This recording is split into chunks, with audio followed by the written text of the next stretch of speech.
twongeye turatomboye bana b'Imana kuba Nyagasani duhamagaye ku neza ye ku izina ry'Imana Data na Mwana Roho Mutagatifu amen.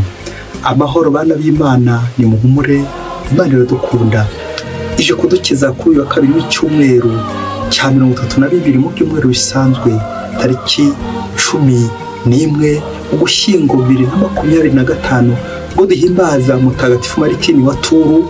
Maritini wabaye umusirikare akarwana ku mukene atabura igishuramo, nuko agacyambika umukene wari uri gutitira. Yezu akaza kumubonekera yambaye cya gishura yatije wa mukene. Ya neza yagiriye wa mukene, umukene werekeza kuri Yezu Kristo ugaragara muri abaciye bugufi. Natwe Maritini Mutagatifu dusabire kugira ngo tunogere Nyagasani tumubone muri abaciye bugufi. Ngaho amasomo agiye gutwegereza Imana adufasha kuba abagaragu beza no gukorera Nyagasani no muri abaciye bugufi. Isomo rya bimwe mu bitabo cy'ubuhanga, umutwe wa 2 umurongo wa 23 kugeza ku 24, n'umutwe wa 3 umurongo wa 1 kugeza ku 9. Koko rero Imana yaremeye muntu kudashanguka, imurema ari ishusho ryayo bwite. Nyamara kubera ishyari rya Sekibi, urupfu rwinjiye mu isi, bityo rwigarurira abamuyoboka. Roho z'intungane ziri mu biganza by'Imana, kandi nta n'igitotezo kizongera kubageraho. Mu maso y'ibipfamutima bameze nk'abapfuye burundu, barigendeye basa nk'aho bagushyishyano. Bagiye kure byitwa ko barimbutse, nyamara bo bibereye mu mahoro. Ndetse n'ubwo mu maso y'abantu basa n'abahanwe, bahorana amizero kutazapfa. Nibamara guhanishwa ibihano byoroheje, bazahabwa ingororano zitagereranywa. Imana yarabagerageje isanga bakwiriye kuba bayo.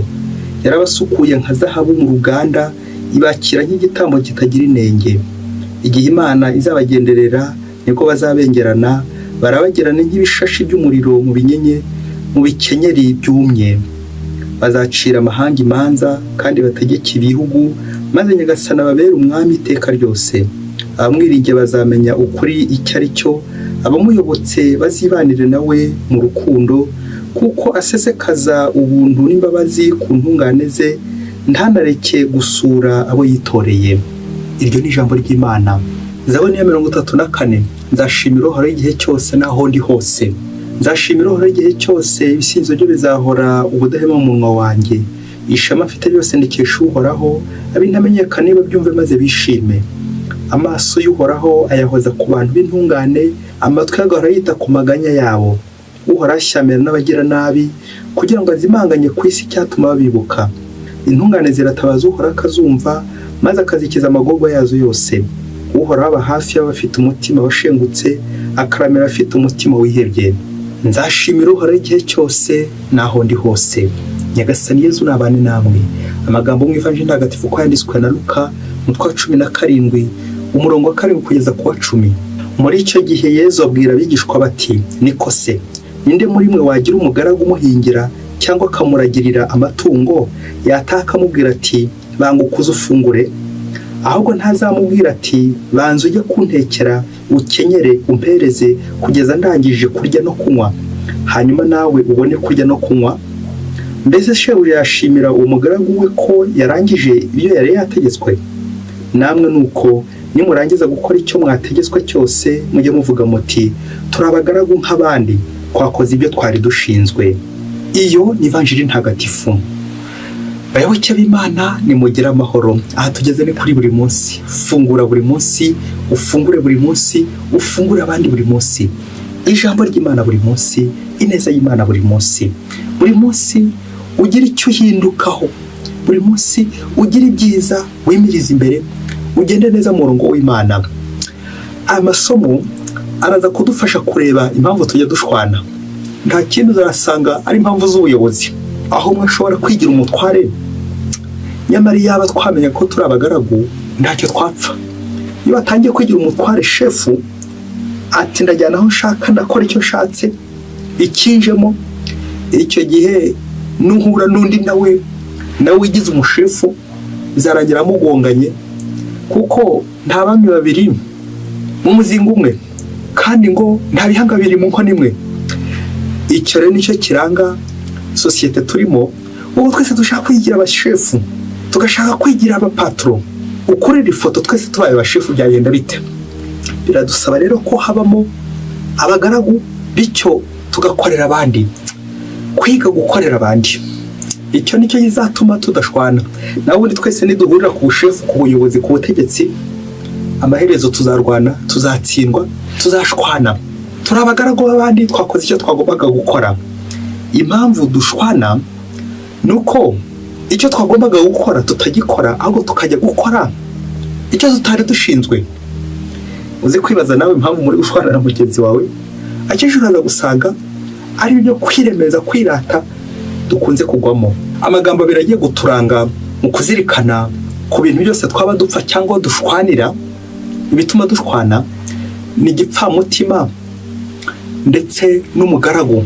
Iyo bavuze igipfamutima, wa wundi nyine utamenya ibyo hakurya y'imva, mu maso y'ipfamutima, mu maso y'uburabwenge, hari igihe twibwira ko abantu bapfuye nyamara bari mu biganza by'Imana.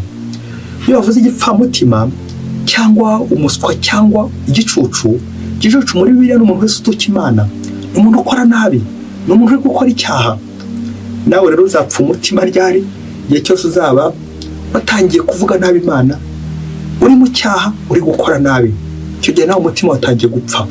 Lempi, icyo gihe uri mu bategetsi baba nijo twumvaga, uri muri abandi bashaka ubuyobozi, ubutegetsi, ariko tukibagiza ko umutegetsi wacu ari umwe, umuyobozi wacu ni umwe, Imana imwe rukumbi. Mu gihe igipfamutima, igicucu byerekeza ku muntu wanduye ukora icyaha utuka Imana, umugaragu we ni umuntu uri gutaka Imana.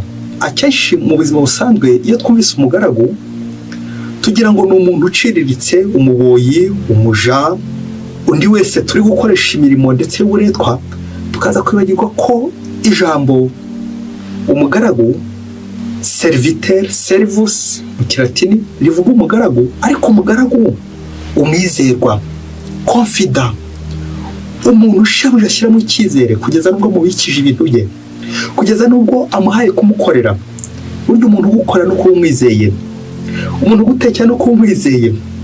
Utamwizeye wajya uvuga utagiye kundoga birarangiye, ariko urabyemera ukamushinga ibyo ufite kuko umwizera. Umugaragu rero hangaha muri Bibiliya tujye tumufata cyane nk'umuntu Imana yizeye. Nawe umugaragu w'Imana ryari? Kuko Imana ikwizera, hanyuma ugakora icyo Imana ishaka, twakoze icyo twari dushinzwe. Umugaragu rero ni wa muntu unyuza mu mwuka ukabasha kumubwira, ni wa muntu ubwira kumva, ni wa muntu shebuja abwira akamutega amatwi, uwo ngo warizewe. Rero natwe Nyagasani ajya twizera, ariko twajya tukamutamaza. Nawe nanjye turi abagaragu b'indahemuka. Umugaragu w'indahemuka ni ukora icyo ashinzwe, kandi icyo dushinzwe ni kisi, gukora neza buri gihe, gukora neza buri munsi. Icyo nicyo dushinzwe. Igihe cyose uzakora nabi, uzamenye ko ibyo utabishinzwe, uri umugaragu w'umuhemu, uri igipfamutima. Nukora neza ibyo ushinzwe, uri umugaragu, uri umwizerwa, intendant fidèle, confident, umunyamabanga, umunyabintu. Databuja niwe ufite ibintu bya mirenge, niwe ufite byose, aratwizera, akadushinga iki n'iki n'iki. Ni kangahe njyewe ngitagaguza, ngikuraho icyizere. Kwikuraho icyizere byerekeza gushaka kwigenga no gushaka kwivumbura, ngatuma umwuga wanjye, ngatuma umurimo wanjye. Ibyo Nyagasani yashinze nibyo gikurikiranye. Turi abagaragu nk'abandi, twakoze icyo twari dushinzwe. Igihe cyose utakora ibyo ushinzwe, birangira ushobora noneho kugwa mu wundi mutego, mu yindi nzira yo gukora ibyo ugize ute, ibyo udashinzwe. Rya jambo bita uburenganzira, ati ubu ni uburenganzira bwanjye, ni uburenganzira bwanjye n'uburenganzira bwanjye. Ijambo uburenganzira rigizwe n'amagambo abiri, kurenga ndetse n'inzira. Warenze inzira nyine, igihe cyose uzavuga uti uburenganzira bwanjye, uburenganzira bwawe, uzamenye ko ujya gutangira kurenga inzira. Bibi cyane. Fata agatambaro kawe, hari igihe iyi nkuru tugiye kuvuga yaza kugutera ikiniga, bityo nurira uze kwibuka kwihanagura, ubundi ubuzima bukomeze. Umunsi umwe hirya kure cyane muri Afurika, ngo mu nzira imwe mu muhanda warugororotse, ngo abashoferi watwariraga iburyo n'uwatwaraga ibumoso ngo barahuye, bahurira mu nzira, bahurira hagati. Ngo abashoferi bombi bari bafite imodoka z'imitamenwa, imodoka nshyashya zikiva mu mashashi. Ngo kuri ya saha nyine ntabwo nza kwivuga mu izina, ngo baza kugira gutya bagiye kubona babona bagonganye bahuriye hagati, umwe yari ari ibumoso mu kubisikana baza guhurira hagati baragongana, za modoka zirakocorana, imodoka zibubushingwe accident mortel. ngo nuko b'abashoferi baravunika bikomeye cyane, bahava babajyanye mu bitaro. nuko bamaze kugarura Kamitende bamaze gukira, uva barakoze impanuka ikomeye cyane, babuze zimwe mu ngingo zabo, basigaye bagendera mu magare, bagombaga kujya kuburana kuko babajyana bari babuze umwanya wo kuburana ngo bamenye uhabariye undi, dore ko bagonganiye mu muhanda hagati bombi. nuko baratangira babaza ibibazo bari mu magare, barashengutse. Wari ibumoso bamubaza ukuntu yisanze ari hagati mu muhanda akagonga mugenzi we. ati njye nahungiye hagati kuko nahungaga ikiziba, urumva imodoka yari nshyashya kandi agombaga kujya mu mujyi, nagomba kujya mu mujyi nyine imodoka ikeye. rero murumva ko ntari kwigeza mu mujyi, nari kuba nasebye ikiziba ari cyose ku modoka. niyo mpamvu nakoze ibishoboka byose kunga cya kiziba, mba nyine ngeze hagati mu muhanda, nibwo twakoshoranye na mugenzi wanjye.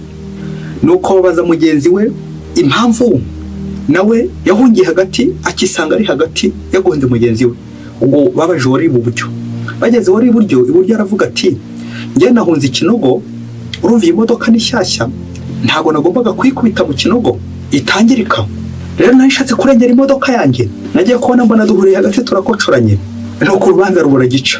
ese muri abo bombi ninde uzatsinda? bayoboke b'Imana Yesu Kristo akuzwe. nuko urukiko mu gucura urubanza baza gusanga icyateye impanuka nuko buri wese yikunze agakunda ikinyabiziga cye, akanga kuva kwizima, akajya gusahinda, agashaka kugoga mugenzi we, gusanga mugenzi we. buri wese arashaka uburenganzira bwe gusanga mugenzi we, kuva mu nzira ukajya mu y'abandi, ushaka kurengera ikinyabiziga cyawe ukava mu nzira ukajya mu y'abandi. urubanza ruraza igica, na n'ubu bishoke ko urubanza rutararangira, ibinyabiziga byabo byarangiritse, ubwabo barangiritse, urubanza narwo rwabuze gica. bayoboke b'Imana Yesu Kristo akuzwe. tugiye gusoreza ku bintu 5 biza kongera kugufasha kureba impamvu nawe uri gushwana n'uyu n'uriya. birashoboka ko nawe wataye inzira. cyambere hari vuga theologie igira iti quand le théologien sort de son domaine, ngo iyo umuntu wiga Imana asohotse aho yarari, asohotse mu ishuri rye, aravunda agasahinda, ikaza kurangira nyine aguye kwa Sekibi. muri kiliziya uramutse uvuze ko taba serviteri, waza kugwa ku shefu ahandi. uramutse uvuze ko utari umucakara, utari umugaragu, wabona umushefu ahandi, wajya gusahinda ahandi, wajya gushwana, wajya kurwana, guhambara ni ukuva mu mwanya wawe ukajya mu bandi. akamvugo igira iti umugabo nga n'uryo utwakarya n'utw'abandi. nawe rero niba waratangiye kujya guhambara, umenye ko amaherezo ikinyabiziga cyawe kizasandara, nawe ubwawe utiretse. dusabe inama kuguma iwacu muri domene zacu, aho tuba mu ishuri ryacu, twirinde gusahinda. icya kabiri ni ugukomera mu nzira yawe, umukono wawe. urabizi ko dusanzwe tugendera iburyo, nawe ugasohoka ugiye gushaka gusatira ibumoso, gusatira kwa mugenzi wawe, zarangira nyine ubaye imodoka ng'uyu mushoferi, kaza kurangira ubuze pedale, imodoka zikocoranye, kuva mu gihugu cyawe, ukava mu karere kawe, ukava mu idini yawe, ukava ujye gusahindira abandi. nta yindi ngaruka usibye kwangiza no kwangirika, bizarangira ubuzima uri kubwangiza nawe. dusabe inema kugumaho turi mu karere kacu, mu ishuri ryacu, kwe gusahindira abandi. uko birangira ushobora kuba wasahinda bikaza kurangira gusandaza ibyo usanze. icya gatatu, kongera tuzirikane muri isi turimo za divorce, gatanya. ese gatanya ziterwa n'iki? urumva hari igihe umugabo ataye inzu ye akajya gutora iy'abandi, ugata umugore wawe ukajya gutora uw'abandi, ugata umugabo wawe ukajya gutora uw'abandi, usahinda. yamvuga igira iti ujya gusenya urwe bamukiza umuhoro. nuko rero ukajya gusenya urw'abandi, uri no gusenya urwawe, ukibwira kuri kubaka iw'abandi kandi wawe waraje guhasenya. ibyo nibyo bizarangira nyine ya ntambara, uri mu kagare, uri mu rugo rw'abandi, wagiye mu igare. guhambara ni bibi, ntukajye ubikora. dusabire muri ino minsi abagabo bahambarira abandi bagabo mu ngo zabo, kabiri gatatu mu rugo rw'umugabo ni ishyano. Nta kindi kizana divorce zizanye na rukwara bagiye guhambara. Uko guhambara kutaguma mu myanya yacu. Icyo gihe ntabwo uzamugaragu nk'abandi, ntabwo wakoze icyo ugomba gukora, wakoze ahubwo ibyo utakagombye gukora.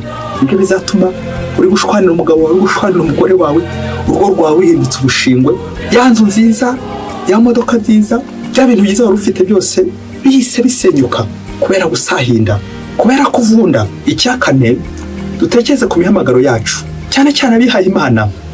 Uzasanga impamvu abihaye Imana bashwana ntabwo ari uko bapfuye Bibiliya, ijambo ry'Imana, ntabwo ari uko bapfuye misa, bapfuye amasengesho, ahubwo uzasanga hari abasohotse muri domene zabo, hari abagiye mu bitabareba, ingeso za bizinesi, gushakira batagomba gushakira, Imana barayitaye, gushakisha ubukungu. Nibwo uzasanga hari abihaye Imana bamwe bari mu bihe bukomeye cyane, nanjye kuvuga ubihe bukonje. Kubera iki? Bataye umukono wabo, bagiye gushakira aho Imana itari, aho umuhamagaro utari, bataye umuhamagaro wabo. Hari ibyo bakunze umuhanda, bakunze iraha, bakunze ibintu, bakunda imodoka, nuko bikaza kurangira bataye Imana, bataye bagenzi babo, ariko kuko n'abagenzi babo usanga abandi mu nzira zabo kujya kubonja, kuva mu muhamagaro wawe. Bizarangira nyine babihiwe, bataye inzira, bataye umurongo. Impamvu ubuzima muri mu bw'abihaye Imana butari gushoboka cyangwa ubona bubishye, nuko wasanga hari umwe wataye umurongo akajya mu abandi, ukajya mu murongo utari wawe, ukagenda mu nzira itari yawe, mu mukoro utari wawe, ukagendera ibumoso kandi ugomba kugendera iburyo. Bizarangira nyine ubihiwe, cya kinyabiziga cyawe gishangutse. Kubera iki? Uri kugendera mu mukono utari wawe. Ku bwa gatanu, tuze gusoza twishimira impamvu abantu bamwe tubona babanye neza. Nta kindi uraza kusuzuma umusange impamvu babanye neza, ni uko buri wese akora icyo ashinzwe. Ari umugaragu, turi abagaragu nk'abandi, twakoze ibyo twari dushinzwe. Igihe cyose uzakora icyo udashinzwe, bizarangira naho ubaye shefu. Shefu nyine bivuga umuyobozi w'imodoka, wa muyobozi w'imodoka, shoferi uyoboye imodoka, kaza kurangira kubera ko wihaye kwigira shefu, ya modoka yabaye ubushingwe. Impamvu ubanye neza n'uyu n'uriya, nuko uriya ari mu murongo we nawe uri mu murongo wawe, mwese muruzuzanya. Uyakora biriya n'uriya agakora biriya, mukaza guhuriza hamwe mukuzuzanya. Naho nimuhura buri wese ari guhunga, bizarangira nyine muhoberanye, muri gukocorana. Ntitugihurira mu by'Imana, ntitugera ku ijambo ry'Imana, ntitugihurira mu kiliziya. Iyo tudahuriye mu kiliziya rero, duhura nyine muri iyo mihanda, turi kugongana, turi kujombana, turi kurwana. Impamvu tubihiwe nuko tutagumye mu Mana, nuko tutagumye gukorera Nyagasani, nuko tutagumye kwa abagaragu, twashatse kwigira abashefu, abayobozi, abashoferi. Birangira nyine dutaye inzira, dutaye umuhanda, duhuye na sekibi. Gushwana rero bigatangira, no gushwanyuka bitabuze. Dusabira abantu bose babanye nabi, babuze Imana. Uko Maritini mutagatifu, Maritini wa Turu, yari ari mu nshingano ze, nuko akaza gukora icyo Nyagasani amubwirije, kwambika umukene. Nawe ngero urebe, ese ibyo ukorana Nyagasani bikubwiriza? Databuja mukuru ni ukuyobora, ni ukurinze, ni ukubwira utukora iki ngiki.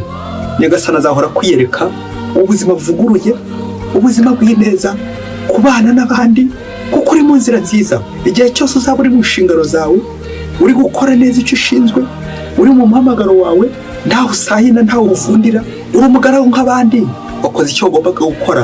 Rekera Nyagasani rero uruhare rwe, niwe uzi icyo azaguhemba gikwiye. Maritini wa Turu mutagatifu, udusabire buri munsi. Mwese Imana ibahe umugisha. Mana Data na Mwana na Roho Mutagatifu. Amen. Padiri Masumbuko Ladislas wa Diyosezi ya Cyangugu.